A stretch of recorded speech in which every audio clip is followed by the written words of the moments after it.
as the former mayor of Tallahassee, Florida, and the 2018 Democratic nominee for governor of Florida came this close. Andrew Gillum is over here. Andrew Gillum. Hello, sir. Great pleasure to meet you. Appreciate it. All right. So, Andrew, now the Democrats are looking for a candidate. There's only 108 in the field.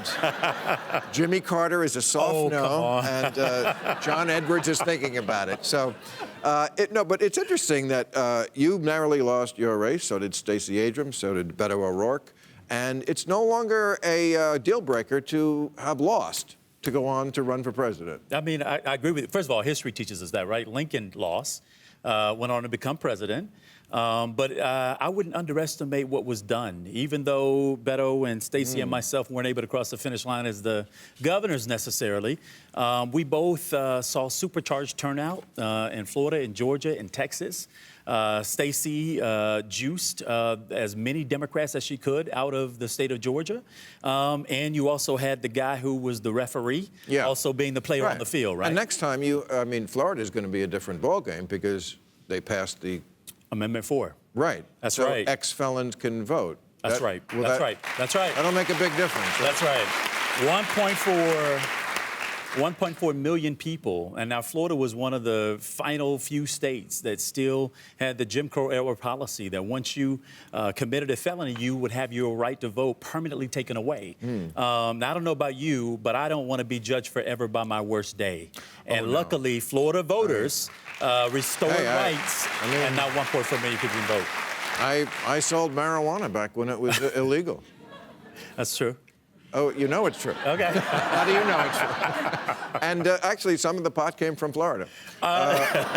So now, 60% of the American electorate wants marijuana to be legal. 85% of people under 35. How much political cover does your party need to just go, okay, let's make this shit legal? Look, I ran as the governor of Florida, for the governor of Florida, advocating for legalization of marijuana. I know you did. I don't have to be convinced on this. I also know that the Florida legislature, even under Republican shared leadership, this week decided that you could do smokable marijuana for medical purposes. So we're making progress, man. We're making progress, and we're going to... Okay, so... So Nancy Pelosi this week, I'll read her statement on impeachment. Unless there's something so compelling and overwhelmingly and bipartisan, I don't think we should go down that path. Now, let's break that down. Compelling, it certainly is compelling. Right. Overwhelming, definitely overwhelming. It's just not bipartisan. I must tell you, I've been for impeachment, but Nancy Pelosi knows a thing or two. Yeah.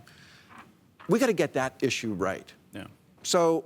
when Beto announced this week, they said, well, he flip-flopped. He said we should impeach, and now he doesn't know. Yeah, we got to think this through. That's not flip-flopping. Let's get this one right. Where you stand? Well, I mean, I ran also on impeaching the president. I think Donald Trump is uniquely unqualified for the job that he holds.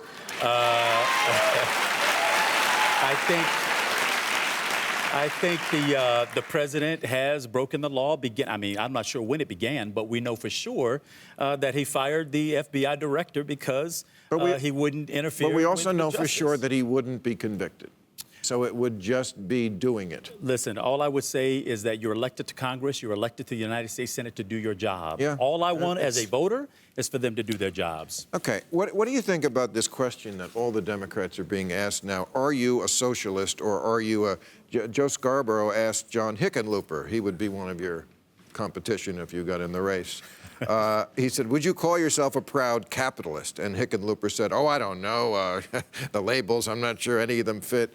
Is that hard to answer for you? Are you a capitalist? I am a capitalist, but I'm also conscious that the rules of the playing field are not leveled right now.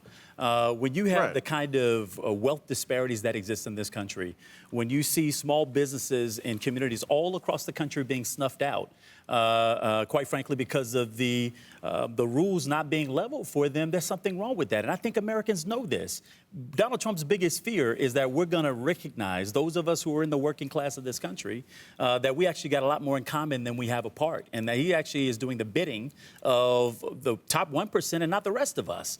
The candidate on the Democratic side who goes out and makes the case for working people around why it is they ought to believe in our party again, I think will be the one who wins. And that's not a racial comment when I say working people. I mean, working folks who get up every single day to make a living for themselves and their families need to know that we have their backs, first and foremost. And we certainly have elements of socialism in our system, as do all modern democracies. But the system itself, you can't be afraid. I think if the Democrats are afraid to say I'm a capitalist, first of all, the jury's in. We had this debate in the 20th century. Capitalism, with all its flaws, and it does need regulation. Absolutely.